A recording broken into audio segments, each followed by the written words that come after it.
Oui, rapidement, parce que c'était une intervention très politique et laquelle je souscris complètement.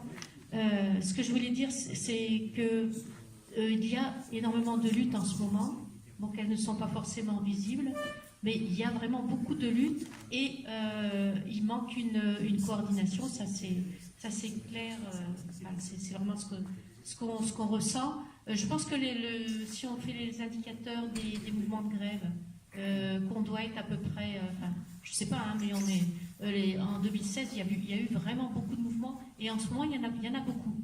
Mais c'est très très difficile d'arriver justement à les coordonner et pour ça effectivement il faut une organisation politique. Hein. J'aime pas dire il faut, mais je sais pas comment le dire autrement quoi. C'est pas un ordre que je vous donne. Hein. C'est un souhait collectif. Voilà. Il y a des luttes qui ont des formes complètement diverses et nous, anciens militants, on n'avait pas l'habitude de connaître. Mais par exemple, je prends la lutte de Notre-Dame-des-Landes. C'est ton intervention qui m'a fait penser. En fait, ils ont fait une ZAD, des militants. Ils ont fait une organisation qui n'est pas du tout dans ma culture, mais ça a marché. Mais en fait, qui a gagné en fin de compte? C'était celui qui était des deux côtés, c'est Vinci.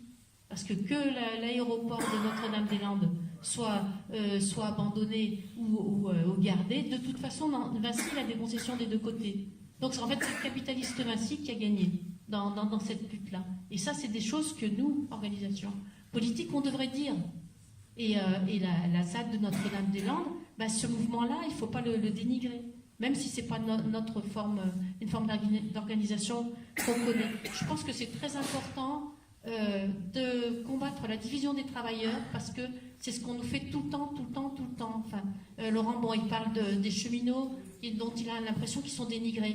Moi qui ne suis pas cheminote, j'ai pas trop cette impression-là et j'ai des salariés qui travaillent pour la SNCF. Hein, et c'est quand même, ils aimeraient bien se faire embaucher par la SNCF parce qu'ils seraient mieux que chez Altran. Donc il y a certainement moins de dénigrement que ce que tu crois, Laurent, mais c'est parce que toi tu l'entends et puis tu entends les médias et que ça te travaille. Surtout dans les médias.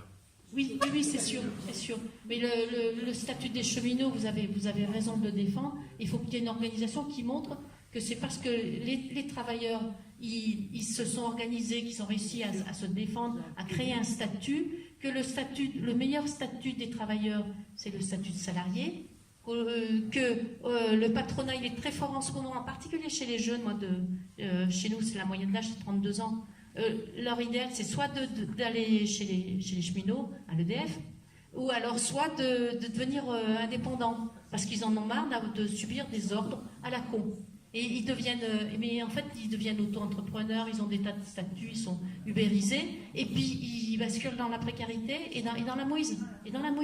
C'est pas l'avenir. L'avenir des travailleurs, c'est le salariat.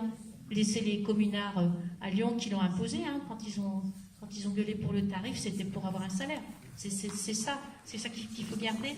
Et ce qu'a dit le copain de lutte ouvrière, moi je trouve que ça m'a beaucoup plu parce que je pense qu'il y a des rassemblements qu'on peut faire.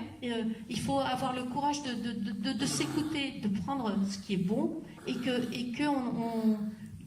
il faut une organisation, il faut un parti communiste. Et que le parti communiste qu'on va construire, ce ne sera pas forcément celui qu'on avait avant, et les divisions qu'on avait avec les gauchistes par le passé, tout ça, ça fait partie de ma culture. Hein. Je suis une enfant de mai 68, mais c'est pas ça, c'est pas comme ça que l'avenir politique se fera. Et il faut être clair sur nous, notre organisation, et sur ce qu'on veut et qu'on développe notre propagande.